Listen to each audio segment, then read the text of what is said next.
বিসমিল্লাহির রহমানির রহিম। দুনিয়ার জীবনের সুখ সুবিধাকে যারা আখেরাতের বিনিময়ে বিক্রি করে দিতে পারে, শুধু তারাই দিনের জন্য সংগ্রাম করার যোগ্য। আর দিনের পথে সংগ্রাম করে যারা শহীদ হয়ে যায় অথবা যারা বিজয়ী হয়, তাদেরকে অচিরেই আমি মহাপুরস্কার দান করব।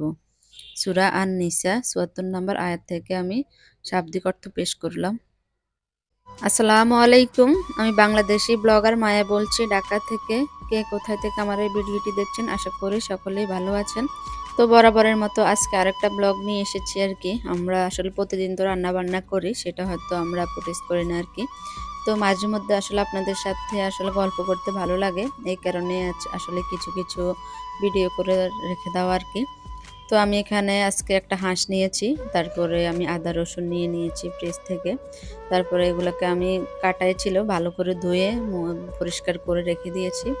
আর এখানে আমি পেঁয়াজ দিয়ে দিয়েছি কড়াইয়ের মধ্যে, আর পেঁয়াজটা যখন একটু লাল হবে তখন আমি এখানে সব মশলা দিয়ে দিব আর কি।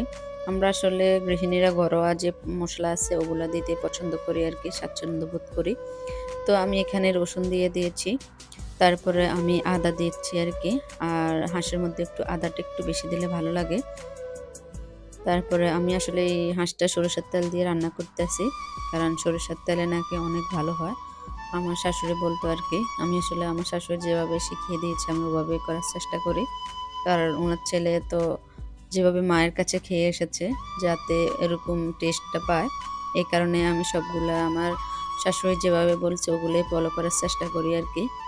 ওনাকে আসলে আমি অনেক মানতাম, মানি। তো আমি এখানে গল্প করতে করতে কিন্তু মশলাগুলোকে ভালোভাবে আমি কষিয়ে নিয়েছি আর কি। তারপরে এখন আমি হাঁসটাকে দিয়ে দেব। আর হাঁসটা যত ভালো করে কষাবেন ততই মজা লাগবে খেতে। এই কারণে আমি একদম দাঁড়িয়ে থেকে ভালোভাবে এটাকে কষিয়ে নিচ্ছি আর কি, ভালো করে নেড়েচেড়ে।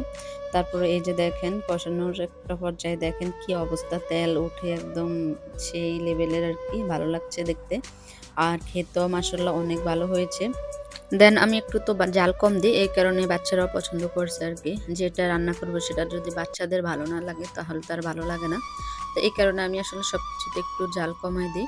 এই কারণে দেখেন রংটা একটু হালকা লাগে, কারণ আমি যাতে কোনো ফিল্টার ছাড়াই রং ভিডিও করি আর কি। তারপরে আমি এখান দিয়ে এই যে ভাত হয়ে গেছে, ভাত হওয়ার পরে আমি আবার দিয়ে দেবো কয়টা সিম, কারণ শুক্রবার যেহেতু একটু দেখি ভর্তা বানালে ভালো লাগবে। সারাদিন বাসায় একা থাকি, বাচ্চারা তো আর ভর্তা খায় না, এই কারণে আমি আর ভর্তা বানাই না। আর শুক্রবার যখন আসে তারপরে ওদের বাবার সাথে আর কি একটু ভর্তা শেয়ার করি। তো এখানে আমি অল্প কয়টা সিম নিয়ে নিয়েছি। তারপরে এখানে আমি রসুন অল্প ৩টা আর কি, আর পেঁয়াজ কাঁচামরিচ এগুলো নিয়েছি, এগুলো আমি একটু তেলে ভেজে নিব। তারপরে আমি এখান দিয়ে ঝোল দিয়ে দিয়েছি, আর আলু ২টা দিয়েছি, যেহেতু আলু পছন্দ করে। আর এখান দিয়ে আমি আবার সালাতের গুলো কেটে নিয়েছি মাঝখানে আর কি। আমার যেহেতু ছোট বাচ্চা আছে, এই কারণে আমি আসলে কাজের ফাঁকে ফাঁকে এগুলো টুকিটাকিগুলো করে ফেলতে হয়, কারণ একসাথে করব ওটা আসলে হয় না।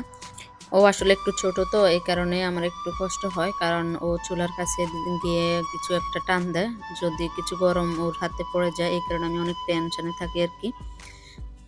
ভাত হয়ে যাওয়ার পরে এই কড়াইতে আমি এখন পেঁয়াজ রসুন আর কাঁচামরিচগুলো আর কি একটু টেলে নিব হালকাভাবে। তো টেলে নেওয়ার পরে এই যে আমি হাতে মাখাই করব, যেহেতু একটু ভর্তা, এটার শিল্পাটা তার নিই নাই আর কি। তো এই যে আজকের এগুলোই আমাদের দুপুরে খাওয়া। তারপরে বিকেলে আবার চলে গেলাম পেঁয়াজু বানাবো, কিন্তু প্রতিদিন প্রতিদিন আসলে পেঁয়াজু এগুলো করতে ভালো লাগে না দেখে আমি অনেকগুলা ডাল ভিজিয়ে তারপরে ব্লেন্ডার করে এখন আমি একসাথে মেখে ফ্রিজে রেখে দেবো আর কি, যাতে আমি আরও ২-৩ দিন এভাবে খাওয়া যায়। আসলে আমরা তো এখনকার গৃহিণীরা একটু অলস টাইপের, এই কারণে আসলে এগুলা করা। আগে যখন ফ্রিজ ছিল না তখন আমাদের দাদি নানিরা সব তাজা তাজাই খেত, কিন্তু এখন তো আমরা যত দিন আসে ততই আমরা আসলে একটু অলস হয়ে যাচ্ছি। তো এখানে আমি এক এক করে যতগুলা মশলা লাগবে আমি ওগুলো সবগুলো দিয়ে দিচ্ছি আর কি। তারপরে এই যে একটু গরম মশলা দিয়েছি।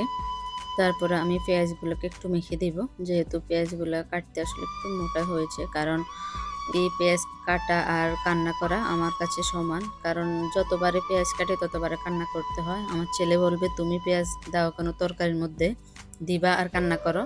তো আমি বলি যে তরকারি না দিলে আসলে ভালো হয় না, ও তো আর বোঝে না যে এটা দিতে হয়। তো যাই হোক, আমি এখন সবগুলো দিয়ে এখন ভালোভাবে একটু মেখে নিব। তারপরে মেখে নেওয়ার পরে আমি ২ টা বক্সে আর কি দিব। আর এখানে আমি একটু চালের গুঁড়া দিয়েছি। যেহেতু আমি ব্লেন্ডার করেছি একটু পানি তো হবে। এটা তো শিলপাটা বাটা না আরকি। তো তারপরে আরকি আমি একদম ভালো করে মেখে এখন ২ টা বক্সে উঠিয়ে নিব। আর যেগুলো রাখবো ওগুলো তারপরে আমি আসলে সবসময় তো বিকেলে আমাদের একটু মুচমুচে কিছু খেতে ভালো লাগে। কিন্তু এগুলা করতে ভেজাল এই কারণে আসলে সবসময় খাওয়া হয় না। এই কারণে আমার এই পদ্ধতিটা আরকি। আপনারাও চাইলে এভাবে করতে পারেন। কারণ সবসময় এটা করতে হবে এগুলা আমাদের একটা কষ্টকর জিনিস। এই কারণে আমি আজকে এই পদ্ধতি করলাম আরকি। তো যারা এই পর্যন্ত আমার ভিডিওটি দেখছেন সকলকে অসংখ্য ধন্যবাদ। যদি ভিডিওটি একটু ভালো লেগে থাকে তাহলে একটা লাইক দিয়ে দিবেন। তারপরে আরকি আমি এখন মুচমুচে পেঁয়াজও ভাজতে চলে গেলাম। একটু ছোট করে দিলাম যাতে একটু মচমচে একটু বেশি হয়। আর তারপরে এই যে আমার ভাজা শেষ হয়ে গেল। আর এখন বিদায় নিচ্ছি। সকলে ভালো থাকবেন। আল্লাহ হাফেজ।